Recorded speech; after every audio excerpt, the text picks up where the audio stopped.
మానవుని యొక్క జీవితం భూమి మీద శాశ్వతమైనది కాదు. మానవునికి ఈ లోకంలో పరిమితి దినములు ఏర్పాటు చేయబడ్డాయి.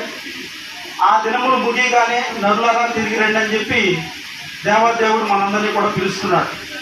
ఆ క్రమంలో మనము మనకు అనుగ్రహింపబడినటువంటి ఈ దేహాన్ని, అనగా ఇది మట్టి నుండి అనుగ్రహింపబడింది కనుక ఈ దేహాన్ని ఇక్కడే విడిచిపెట్టి మరి నిత్యం ఉండేటటువంటి ఆత్మను దేవుని సన్నిధికి చేర్చుకున్నాడు.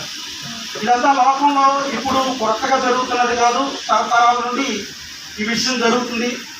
దావీదు తెలియజేస్తున్నటువంటి మాట, లోకులందరూ పోవలసినటువంటి మార్గంలోనే నేను పోవచ్చున్నాను. అయితే మన కళ్ళ ముందు అనేక మరణాలు సంభవిస్తున్నప్పుడు కూడా ఆ మరణముల నుండి మనం నేర్చుకోవాల్సినటువంటి పాఠాలని, లేకపోతే దేవుడు మనం ఎరగవలసినటువంటి సత్యాలని నేర్పించే ప్రయత్నం చేస్తున్నప్పుడు మానవులమైనటువంటి మనము దాన్ని ఎందుకన్నా గుర్తించేటటువంటి ప్రయత్నం చేయటం, కేవలం మరణించినటువంటి వ్యక్తి కోసం దుఃఖిస్తూ లోక సంబంధమైనటువంటి కార్యక్రమాలను అయితే చేస్తూ ముందుకు కొనసాగుతున్నాం. కానీ అదే మరణం రేపో మాకో నీకు నాకు కూడా వస్తుంది.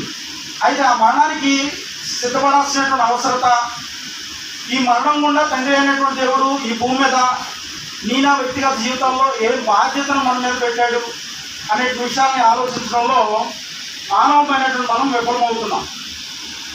దాని గురించి మనం ఆలోచించాల్సినటువంటి